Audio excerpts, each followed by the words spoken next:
ကုမ္ပဏီတစ်ခုမှာမန်နေဂျာနဲ့မန်နေဂျာမဟုတ်တဲ့ဝန်ထမ်းတွေနဲ့ဘယ်သူကပို့ပြီးတော့တင်တန်းတွေပို့တတ်ရမယ်ဘယ်သူကပို့ပြီးတော့တင်ယူရမယ်landing လုပ်ရမယ်လဲဆိုတဲ့ဥစ္စာကိုเนาะကုမ္ပဏီတွေမှာเนาะမေးကြတယ်ပေါ့နော်အဲ့တော့ကျွန်တော်ကတော့ဒါ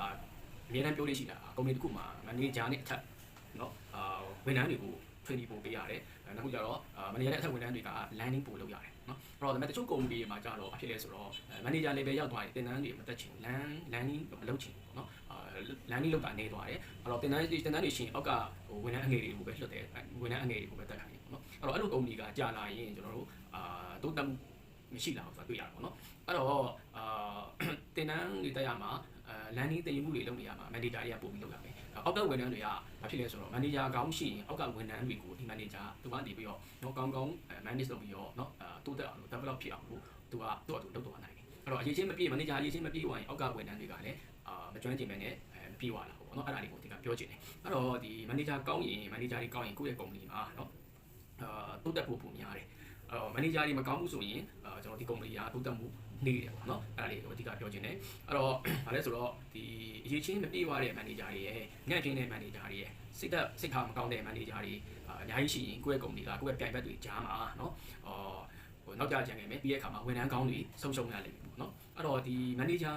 ညံ့တဲ့ manager တွေရေးချင်းမပြေသွားတဲ့ manager တွေစိတ်ထားမကောင်းတဲ့ manager တွေဆိုတာကဘယ်လိုလဲဆိုတော့သူ့ရဲ့အချက်လက်တွေပြောပြချင်တယ်เนาะအဲ့တော့ဒီ manager တယောက်ကဝန်ထမ်းတွေကိုခွဲခြားပြီးဆက်ဆံတယ်ကိုယ့်ရဲ့ဌာနဒါမှမဟုတ်တခြားဌာနကိုယ့်ရဲ့ဌာနတွေမှာလည်းဝန်ထမ်းအချင်းချင်းကိုခွဲခြားဆက်ဆံတာရှိရဲတချို့ဝန်ထမ်းတွေကိုကြတော့လှစ်လို့ရှိတာမျိုးရှိရဲတချို့ဝန်ထမ်းတွေကိုကြတော့ပို့ပြီးတော့ခရူးဆိုင်တာမျိုးရှိတယ်ပေါ့နော်နောက်တစ်ခုကဘာလဲဆိုတော့မတင်ကြပေးဘူးပေါ့နော်အဲ့တော့မတင်ကြပေးဘူးနောက်ပြီးတော့မတင်ပေးတတ်ဘူးနောက်ပြီးတော့တချို့ကြတော့မတင်ပေးဘူးပေါ့နော်အဲ့ဒါမျိုးတွေရှိတယ်နောက်ချို့ manager တွေကြတော့ဘာလဲဆိုတော့မနာလိုဝင်တိုးတဲ့စိတ်များတယ်ပေါ့နော်ကိုယ့်ရဲ့ဌာနချိန်မှာဖြစ်ဖြစ်ကိုယ့်ကုမ္ပဏီမှာဖြစ်ဖြစ်ပေါ့နော်ကိုယ့်ထက်တာမှာကိုစိုးရိမ်နေအခုကြတော့အဲ့ဒါမနာလိုဖြစ်တယ်အဲ့လို manager တွေလည်းရှိတယ်နောက်တစ်ခုကကြတော့နောက်တစ်ချက်ကဘာလဲဆိုတော့ချို့ manager တွေကကိုယ့်ရဲ့ဝန်ထမ်းတွေရဲ့ရပိုင်ခွင့်တွေခံစားခွင့်တွေเนาะနောက်ခုကျတော့ယာရုတိုးပေးရရှိတာဆိုရင်လည်းတိုးပေးဖို့မပြောပေးဘူးမတောင်းဆိုပေးဘူးမျက်နှာလွှဲနေတယ်တောင်းလို့မခံဘူးပေါ့เนาะနောက်ချက်ကဘာလဲဆိုတော့မျက်နှာလိုက်တယ်နောက်ကျတော့ဖက်လိုက်တတ်တယ်ပေါ့เนาะအဲ့ဒါမျိုးကျင့်ရှိတယ်ပြီးတော့senior စီကန်းတွေကိုတကူတိုင်းကမလိုက်နိုင်ဘူးကုမ္ပဏီရဲ့ကျင့်ဝတ်စီကန်းတွေကိုမလိုက်နိုင်ဘူးเนาะနောက်ပြီးတော့ကုမ္ပဏီရဲ့လုပ်တော်လုပ်ကြီးတွေကိုလည်းမလိုက်နိုင်ဘူးเนาะပြီးတဲ့အခါမှာမလိုက်နိုင်တဲ့အပြင်မှာကိုယ်ဝန်ထမ်းတွေကိုလည်းလိုက်နိုင်အောင်မပြောဘူးတကူတိုင်းကဒီကုမ္ပဏီရဲ့ကျင့်ဝတ်တွေစီကန်းတွေလုပ်တော်လုပ်ကြီးတွေကိုမလေးမစားလုပ်တယ်ပေါ့เนาะဒါမျိုးရှိတယ်ပြီးတဲ့အခါမှာတန်းတန်းor hit ဂျန်တန်းနဲ့နောက်ပြီးတော့ရိုင်းဆိုင်နဲ့ဆဲဆိုတယ်ဒါမျိုးတွေလုပ်တတ်တယ်ပေါ့နော်နောက်တစ်ချက်ကဘာလဲဆိုတော့တေချာနားထောင်မပေးဘူးနော်ဟိုစိတ်ရှိလက်ရှိနားထောင်မပေးဘူးကိုအောက်ကဝန်ထမ်းတွေရဲ့စကားကိုပြီးတဲ့အခါမှာကိုဝန်ထမ်းတွေနဲ့ပူးပေါင်းပြီးတော့မလုံဆောင်ဘူးသူ့ဟာသူလုပ်တယ်ပြောချင်တာငါသဘောကောတယ်ပေါ့နော်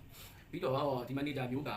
အလုပ်ငန်းခွင်နဲ့အလုပ်နဲ့မဆိုင်တဲ့အရာတွေကိုခိုင်းတယ်လုပ်ခိုင်းတယ်ကိုယ့်ရဲ့ person နဲ့ပေါ့နော်ကိုကြီးကိုယ်တာဒီစားရေးလုပ်ခိုင်းတာမျိုးတွေရှိတယ်နော်အဲ့ဒါမျိုးဆိုလဲဒါမကောင်းဘူးပေါ့နော်ပြီးတဲ့အခါမှာဒီ manager တွေကကိုကြီးကိုယ်တာဒီစားရေးချုပ်ထွေးတယ်ပေါ့နော်ငွေကိစ္စတွေချုပ်ထွေးတယ်လူကိစ္စတွေချုပ်ထွေးတယ်ဒါမျိုးတွေငွေချုပ်တယ်လူချုပ်တယ်ပေါ့နော်အဲ့ဒါမျိုးတွေရှိတယ်ပြီးတော့ company ရဲ့ငွေပေါ့ company ရဲ့ resource တွေအရင်းအမြစ်တွေ company ရဲ့အရင်းအမြစ်ကဘာတွေလဲဆိုတော့ company ရဲ့ငွေပေါ့နော်financial resource ကိုခေါ်မယ်ပြီးတဲ့အခါကျတော့ company ရဲ့အချိန်တွေ time resource တွေနောက်ပြီး company ရဲ့တခြားhuman resource တွေပေါ့နော်အဲ့တော့အဲ့ဒါတွေကိုလည်းလွဲသုံးစားလုပ်တယ်နောက်ပြီးတော့ကိုယ်တိုင်လုပ်တယ်လို့ကောက်ကိုအောက်ကဝန်ထမ်းတွေကိုလည်းလုပ်ခိုင်းတာမျိုးတွေရှိတယ်ပေါ့နော်ပြီးတဲ့အခါမှာနော်တခြားဝန်ထမ်းတွေနောက်ပြီးတော့ကိုယ့်ရဲ့ဝန်ထမ်းတွေရဲ့နော်သူ့ရဲ့ personal ကိုယ်အချိန်တွေနောက်ပြီးတော့ကိုယ့်ရဲ့ဒီဝန်ထမ်းတွေရဲ့ personal လူမှုရေးတွေကိုဝင်ပြီးဆွတ်ဖတ်တယ်ဆက်စုတယ်လိုက်ပြီးတော့ဒီမလိုအပ်တဲ့တင်အချက်လက်တွေကိုဖြန့်ချိတယ်ပေါ့ဒါမျိုးတွေလုပ်တယ်နောက်တစ်ခုကဘာလဲဆိုတော့ကိုယ့်ရဲ့ဝန်ထမ်းတွေအပြင်ကိုတခြားဝန်ထမ်းတွေပေါ်မှာအနိုင်ကျင့်ခြင်းတယ်ပေါ့နော် bullying လုပ်ခြင်းတယ်ပြောချင်တာအခုကျတော့ဖိနှိပ်တယ်ပေါ့နော်နောက်ခါကျတော့လေsexual harassment လိုမျိုးပေါ့နော်အဲ့တော့လိင်ပိုင်းဆိုင်ရာမျိုးတွေစကားပြောဆိုနေရမှာဝန်ထမ်းတွေကိုမလေးမစားပေါ့ကိုယ့်ရဲ့ဝန်ထမ်းတွေကိုမလေးမစားပြောတယ်အခုကျတော့မပြောတဲ့စကားတွေပြောတယ်ပေါ့နော်အဲ့ဒါမျိုးတွေရှိတယ်အဲ့တော့နောက်တစ်ချက်ကလည်းဒါလဲဆိုတော့ micro manage လုပ်တယ်လို့ပြောမှာပေါ့နော်အဲ့တော့ကိုယ်ဝန်ထမ်းတွေကိုယုံကြည်မှုမပေးဘူးနောက်ပြီးတော့မျက်စိတောက်ကြည့်နေပြီးတော့အသေးစိတ်လိုက်ပြီးတော့ပြောပြီးလည်းစိတ်တိုင်းမကြဖြစ်ပြီးတော့အဖြစ်တင်နေလို့ရှိတယ်ပေါ့နော်ပြီးတော့ကိုယ့်ရဲ့ဝန်ထမ်းတွေကိုတိတိကျကျတဲ့သတင်းအချက်အလက်တွေကိုမပေးဘူး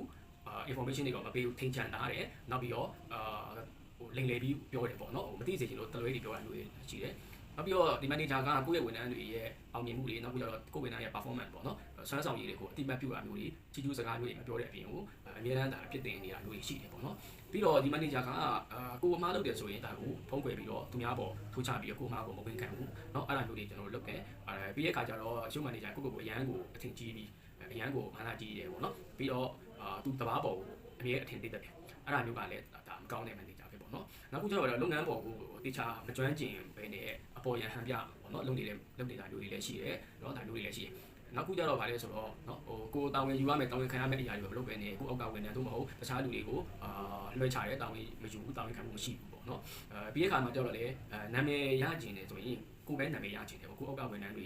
လုပ်တဲ့ဟာဆိုရင်လည်းသူလုပ်တယ်လို့မျိုးပေါ့เนาะဟို